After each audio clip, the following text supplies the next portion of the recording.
Okay, everyone, good morning. Welcome to Thursday's edition of the morning briefing from the Celtic Way. We're 2 days away from the Scottish Cup final. Josh, how are you feeling?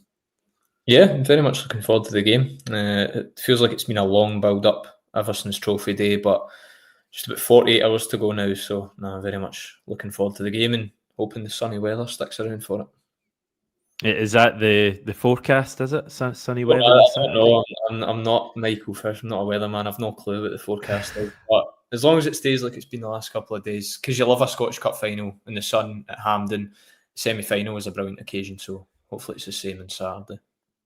Of course, famously, lightning struck once in a Celtic Aberdeen Scottish Cup final, Tom Rogic and all that. So you never know. Okay, morning, everyone. Lovely to have you with us today as we discuss the Scottish Cup final that's coming up. A few other things as well, including a trophy that was dished out last night to a former Celtic manager that's got everyone talking. And I think it's fair to say everyone pretty happy. Okay, first of all, quick word from our sponsor today. This Celtic Way video is brought to you by S1 Jobs. If it's time to hand in your transfer request, then head over to s1jobs.com and upload your CV today. With thousands of jobs across Glasgow, Edinburgh, and the surrounding areas, you'll find the one at S1 Jobs. Start your search today. We also still have our Martin O'Neill competition. You can win lunch with the former Celtic manager, Celtic legend Martin O'Neill. But for me, that's not even the main attraction. It's the 6 months of access for the Celtic Way for £1. So get involved there, everyone. I know lots of you have been getting involved. Josh, what are you thinking after last night? It was a terrible final, it must be said, but I don't think Ange Postecoglou or any Spurs fans will care too much this morning. No, I think cup finals are all about winning, and that's what Postecoglou done. I don't think a lot of his cup final performances at Celtic were pretty. Look at kind of the one against Hibs, one against Rangers, probably one against Inverness, wasn't even that pretty at all. So cup finals, especially in Europe, I always feel are cagey affairs. Look at the past couple of Champions League finals, they've been quite low scoring, and that was again the case in the Europa League last night. But no, absolutely delighted. For Postecoglou, he's taken so much stick down south, and I think it's one of the footballing stories this side of the millennium that he goes into Spurs, doubles down on his "I don't usually win things, I always win things" in my second year comment, and he goes and delivers. You've got to love it, even if you're non-Celtic or non-Spurs related. I think you've got to love it. It's good to see Ali McCoist giving Postecoglou a big hug and a big cuddle after the game last night as well, showing a bit of class. So yeah, a really good evening for Ange, and it wasn't a typical Postecoglou display. It wasn't a performance we'd associate with Ange Ball. I read from Opta that they had 3 shots on goal. They had completed 115 passes, and they had 27.7% possession. And all 3 of those stats are the lowest ever recorded by a team in a major European final since 2010. Quite something. Showing he does have a plan B. And I thought their defensive performance was really strong watching the game. Vicario had a couple of ropey moments, but makes a big save at the end. So yeah, really good for Ange. And it's good for Celtic as well, showing that their exports can go and deliver. I believe he's the first manager to have left Celtic and go and win a European trophy. So a good evening all round. Jerry, what are they saying in Australia about Big Ange? Well, Jerry, I've not actually been out of the flat today. Well, apart from going for a run about an hour ago, I didn't bump into any Ange fans on my way there. They've not been letting off fireworks or anything like that, but certainly online, I've seen a lot, follow a lot of Aussies online, and I think for us it's quite a big deal having a former Celtic manager who we all took to leaving the club and achieving something, I think, that's incredible, winning a trophy for Spurs. I mean, Spurs are kind of famous these days for not being able to win trophies. They're probably the most famous team, certainly in the UK, for not being able to win trophies, given the supposed size. I mean, he's managed to do that. But I think for Aussies, it's just huge. There's loads of crazy stats coming out. Another one I saw was that he's the first non-European or Argentinian to win a European trophy, like a major European trophy, which is ridiculous. You'd assumed like I don't know, like an American or even like an Asian manager or a Brazilian manager would have done it in years gone by. But Ange is the first, not from Argentina or somewhere in Europe, to win a major European trophy. But I think they're incredibly proud, obviously, here. They see it as a massive moment for Aussie football. And the big thing I think they feel here is that a lot of the time Australia's looked down on as a sporting country. Maybe in Scotland, but maybe more so in England, where they feel like they're the epicenter of football, and they founded or created football, and they kind of know everything in regards to football. And there's a lot of people here in Australia that know a lot about football, and they've produced, for me, one of the kind of best managers going around at the moment. So I think they see it as a big moment of, showing that Aussies can have a place at the top level of football. So delighted. I mean, that stat, I think it's worth repeating. Spurs had 115 passes in the match. That's like just over one a minute. And this isn't any manager. This is Ange Postecoglou, who's kind of most famous for passing the ball. So I find that honestly ridiculous. 28% possession, just under 28%. So amazing. I mean, they're into the Champions League now, Spurs. We could obviously be there. Do you fancy a go at Spurs next season, Ange, back at Celtic Park? It would be quite something, wouldn't it? Obviously, Celtic still need to qualify, get through a playoff. Remains to be seen what the seeded scenario is going to be. But yeah, it would be quite the story. Ange back in Glasgow, or Celtic obviously making the trip down to Tottenham's stadium, which is very impressive, you have to say. So it honestly wouldn't surprise me, because we've seen so many narratives like this. Henrik Larsson came back to play against Celtic just a year after he left the club. Obviously, Postecoglou played against Rangers in the Europa League earlier this season, got a 1-1 draw at Ibrox. So yeah, it would be quite the story. It genuinely wouldn't surprise me, actually. Mo Bangura famously as well, in the same breath as Henrik Larsson, obviously coming back the season after. Was Mo Bangura still a Celtic player? I think he was. I think the whole stushy was that he was. Is this before your time? Sorry, am I completely offending you?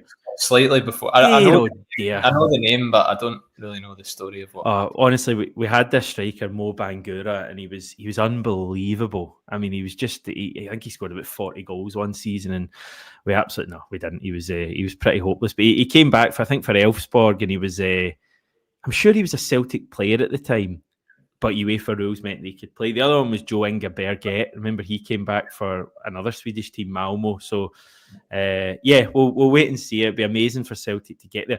I tell you something, you'd fancy a go at Spurs based on last night and this season in general, but we'll see. Okay, any more comments on Andrew? Will we move on to Celtic matters? I know people will be screaming for us to talk Celtic. I mean, I think we've covered the majority of it, to be fair. It's a brilliant achievement, not just for him, but for Tottenham as a whole. 17 years without a trophy. Last won a European trophy in 1984. And for him to be the man, he'll be regarded as a legend for many years to come. I'm just very interested to see how he improves the team and progresses the team going into next season. They've had so many injury issues. I mean, even in the final last night, missing James Maddison, I think, contributed to 22 goals this season. Missing Kulusevski contributed to 21 goals this season. Radu Dragosan was out. He's had several injury problems, had to play a lot of young academy players at times, and their league position is not great. Granted, 17th, they're probably going to finish 17th, but if you're a Spurs fan, you take that for a trophy every day of the week, given their recent record. So, yeah, a great night for him. And I think mostly every Celtic supporter in the world was cheering him on. Every Aussie in the world was cheering him on, and it's a great story. And final comment, well done to Fraser Forster as well, who's part of the Spurs team. So delighted.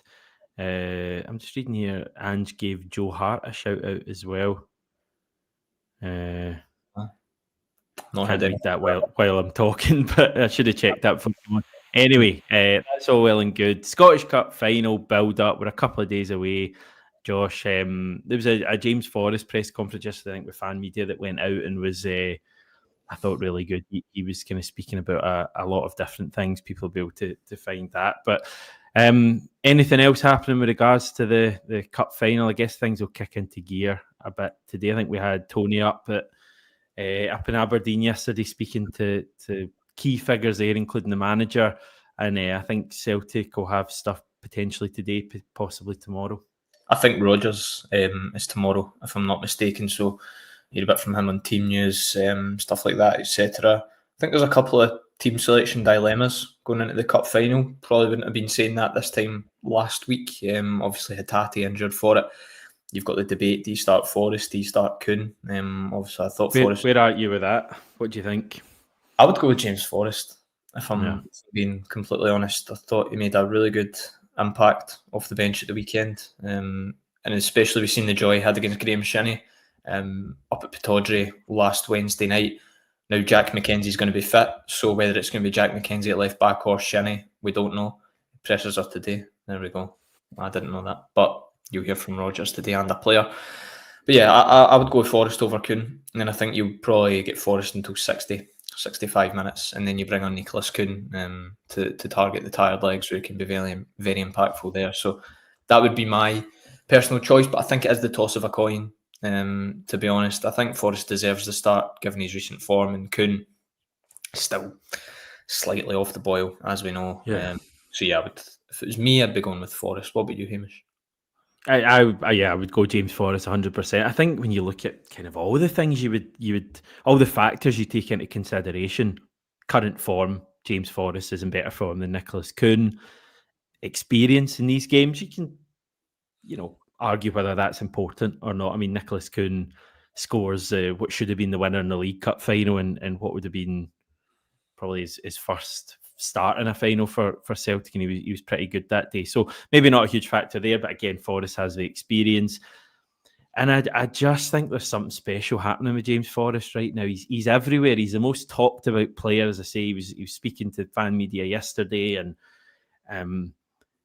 as I say, everywhere you go, everyone's talking about James Forrest and getting this goal. And he's got that goal now, but you just sense that if he starts on Saturday, he's going to make stuff happen. He's going to get chances. He's going to get to that byline, put crosses in. I was speaking to an Aberdeen fan during the week, and he thinks that Jimmy Thielen will have learned a lot from the game 10 days ago. And one of the main things would be Graham Shinnie at left back doesn't work. I think that's pretty, plain to see. So he thinks Shinnie will start in midfield. I think they've got a few options. They've got someone can come in at left back. It wasn't McKenzie that he mentioned. It was possibly like a Scandinavian sounding name. I think maybe a right back who can play at left back, and then potentially bring Devlin in at right back. I'm not sure McKenzie will start, but so they might jig things around a bit there. But definitely James Forrest for me. I just think, as I say, he must be so confident at the moment, and just special things are happening. So I would definitely go James. Yeah, he's playing like a guy who's high in confidence as well. It looks like he's rolled back the years over the past couple of games. I mean, like you say, getting to the byline. The weekend, it was such a good impact from him. Like, as much as the story was around him getting the goal, and it was great to see him get the goal, he fully deserved it. But his performance itself actually dragged Celtic back into that game. The way he was looking lively on the right-hand side. Nicholas Kuhn cuts inside, and he's a bit of a one-trick pony. But Forrest can cut inside and get to the byline. It gives you that variability, and that's exactly what you want from your winger. And at 33 years of age, you'd back him to go into next season again and score again. But yeah, I would definitely start him in the game. He's come up trumps for Celtic in cup finals in the past, and semi-finals at Hampden. He's usually, more often than not, Hampden the man for the big occasion. His performance, even in the semi-final, he started that game against St Johnstone. He didn't score in the match, but I thought he had a good display that day in the sunshine. So yeah, I would have Forrest on the right, and then kind of two other spaces for themselves, don't they? Adamida up front, and then Daizen Maeda on the left-hand side. So that'd be the front three for the weekend. And then you have the options of Yang, who I thought was actually quite decent off the bench against St Mirren as well, the way he was dribbling at the right back and doing pretty well. See, actually, for James Forrest's goal, when Marcus Fraser goes to clear it, he's clearly trying to hit it off Yang, but the way Yang just moves his body out of the way to avoid going out for the throw is very good. I think that went a bit understated at the weekend. So yeah, Yang and off the bench and Kuhn off the bench are two not bad options to have also. Where are you on the midfield debate? So we know that McGregor and Engels will start. That's pretty nailed on. It's between Bernardo and McCowan. Fair to say Bernardo's not really been at it in the past couple of starts, but he's probably got a bit more experience of these big games than McCowan. Yeah, it would be a big call to start McCowan. I think the only real big game that he started for Celtic this season was the game against Rangers at Celtic Park, where Celtic lost 3-2. Don't think he was great that day, set up Hatate's equaliser. But other than that, not really at the races, along with the majority of the team that day, let's be honest. But yeah, Bernardo didn't really do much on Trophy Day. And McCowan always makes an impact off the bench, and he was a standout performer at Pittodrie last week. Got a couple of assists, obviously got his goal as well. I think it's a toss of a coin. It's really tough. If I was predicting the starting 11, I think Rodgers will go with Paulo Bernardo.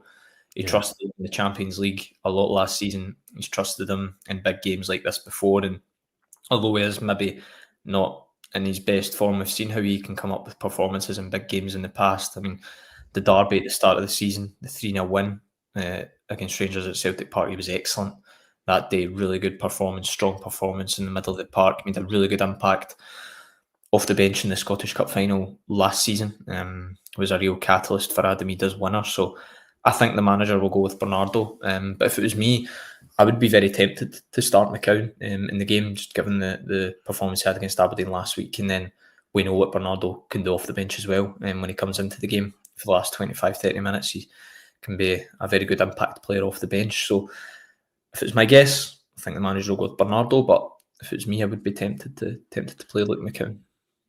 Yeah, I think as we often say ahead of these big games with these team selection dilemmas, I'm pretty relaxed about it all. Like, I think that there's not anything that I feel incredibly strongly about. The strongest thing would probably be James Forrest starting, but if Jamesy doesn't start, Nicholas Kuhn's not a bad player to have if he's on his game.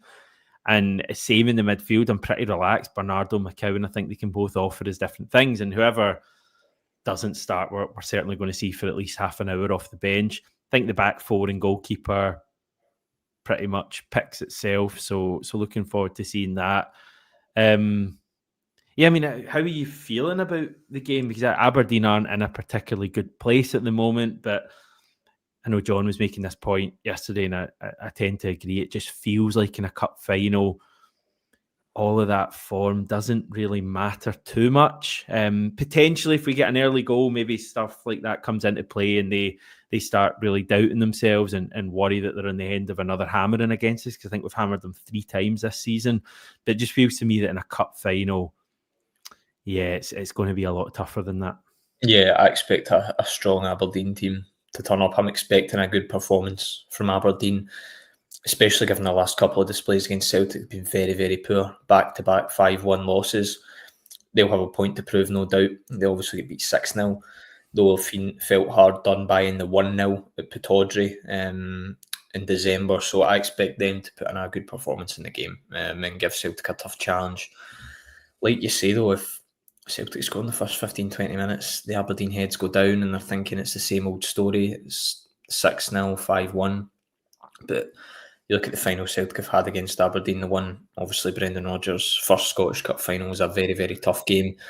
But then again, you had the League Cup final that season, played Aberdeen, and it was a relatively comfortable 3-0 victory. So it will obviously go either one of two ways. It's going to be a tight game, or Celtic will steamroll it. But I wouldn't rule Aberdeen out, put it that way, and I wouldn't be entirely confident going into the game, because it's a cup final and anything can happen.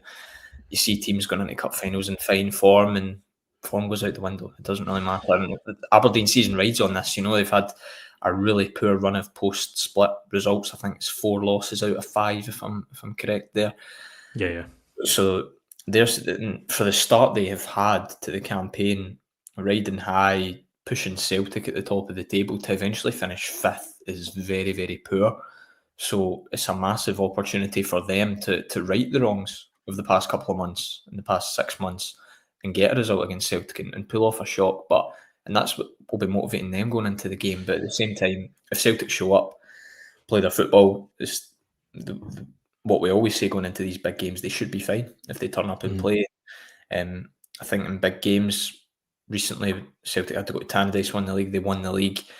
Derbies have been a bit of a problem, but other than that, in the big games when they've had to show up this season, Celtic have, and I would back them to show up this weekend. There's been quite a few recent finals that have gone the way of the underdog, and I just wonder if that'll factor in Brendan and what Brendan Rodgers is saying to the players ahead of the game this week. It's maybe not a bad thing that there's a number of examples, not necessarily featuring Celtic at all, but a number of recent examples he can point to and say, who expected Crystal Palace to beat Man City in a final? Who expected Newcastle to beat Liverpool when Liverpool were playing like that? Even last night, Tottenham were probably underdogs against Man United. Did Bologna win the Italian Cup? And there's probably been a few other examples as well. He can point to these ones and say, it doesn't matter that you've beaten Aberdeen 10 days ago. When it comes to the final, it is all about who turns up on the day and performs, and you have to be on your game. I think Celtic will be. Another thing just to throw into this, and I don't know if people are aware of this, but Aberdeen, while Aberdeen are playing for the trophy this weekend, and that's clearly going to be the main thing in their minds, they're also playing for guaranteed European football next season. Hibs have that at the moment. They go into the final round of the Europa League qualifying, so even if they lose that, they would have guaranteed games in the Conference League in the league phase. However, if Aberdeen are to win the cup this weekend, they would then leapfrog Hibs and take that. So as much as they're playing for the trophy, they kind of have a bit of extra motivation as well. And if they win it, kind of a bit like Spurs last night, while they're going for the trophy, they also have the bonus of guaranteed, whatever football next season in Europe. So that, I don't know if that actually makes a team more motivated, because how could you be less motivated for a cup final? But it's worth throwing that in as well. Yeah, it's an added bonus for them. So if they do get it, it'd be massive for Aberdeen. I think the Scottish teams that they've got that league phase football, Hearts have had it, Aberdeen had it under Barry Robson. They've struggled to keep up the consistency domestically. We've seen that, but massive for them if they managed to get that. At the same time, like you say, I don't think it really will factor into their thinking. I don't think Jimmy Tilleen's saying in his pre-match talk, listen guys, you win this game, that's us into the Europa Conference League next season. I don't think that really comes into the thinking a lot. It's just more about the trophy, making history, righting the wrongs against Celtic, righting the wrongs from the past couple of months of their season and their recent form. So that won't really come into it as much. It's just one of those ones where, and as I was saying last night as I was watching the Europa League final and the celebrations after it, the Spurs fans will absolutely delighted that they've won a trophy, and then they'll come out the stadium, and when they're having those chats with their friends after coming out the stadium, they think, oh, we're in the Champions League next season. So it doesn't really come into it when you're watching the game. It's one of those ones that really filters through after it, I think. So I don't think that'll have a big impact on proceedings, but a nice added bonus if Aberdeen are able to do it. When you see the celebrations last night from the Spurs fans, it does whet the appetite for Saturday. And I mean, we're going for a treble again, and I think it's kind of well covered at this stage, but you do, well, I was going to say rightly or wrongly, probably wrongly, you do kind of become accustomed to Celtic winning trebles, and it's like there's, as I say, it's just, I don't know if it's taken for granted, but certainly as a fan these days, you expect Celtic to be in the Scottish Cup final, even just as simple as that. The final game of the season, it would kind of feel strange if we weren't in the Scottish Cup final. Yeah, I can remember so many years growing up where you'd have to watch other teams playing in this final game of the season. And I think Tony speaks about this a lot growing up. It would tear you apart watching that, but we just take that for granted nowadays. Celtic going for a treble. But Celtic are going for a treble this weekend. Every domestic trophy that we go for, we're 90 minutes away from winning them all. And when you see those celebrations last night, it whets the appetite for Saturday. If we win on Saturday, what a season this has been. Yeah, I mean, how many times has it been done? The club's been existent for 137 years. They've won 8 trebles. It's insane, the consistency and the dominance and the stranglehold Celtic currently have on Scottish football. And Kasper Schmeichel was talking about it recently, I think, on the club's official podcast, where he was saying, you cannot take this period for granted. This success, this dominance, you can't take it for granted. Obviously, the club and the people and the players and the manager are going to do their best to keep it going over the coming years. But in 20 years' time, I don't know where Celtic are going to be in 20 years' time. No one knows. But you're going to be looking European back Super League, that's where we're going to be. to a Scandinavian transatlantic league or something stupid like that. But you'll be looking back on days like this thinking, wow, what a period of dominance and success the club has had. Like Brendan Rodgers, it would be his third treble. I think he spoke past about it being 3.3 trebles or something stupid like that, because obviously he won the League Cup in his third season, then left. But yeah, it'd be a real brilliant end to the season for Celtic if they were able to do it on Saturday. You know, I think they've only got 2 more points in the league this season than they did last season, which quite surprised me when I read that. But their performances, I think, have been much better this campaign. Been dominant. They've won a lot of games by big score lines. They've scored a lot of goals. Struggled a wee bit in the derbies at times, but when the full-time whistle goes, if Celtic win the Scottish Cup on Saturday, no one will be caring really what the results against Rangers were this season. If obviously it's at the time, people get caught up in the heat of the moment and stuff like that, but if you win a treble, it's the trophies that matter at the end of the day, isn't it? And some of the displays against Rangers haven't been acceptable at times this season, but if you win the trophies, that's all that really matters at the end of the day. I think if we win the trophy on Saturday, and it's a big if, the team still have to go out and do it. This is without doubt one of the most successful seasons of the 21st century.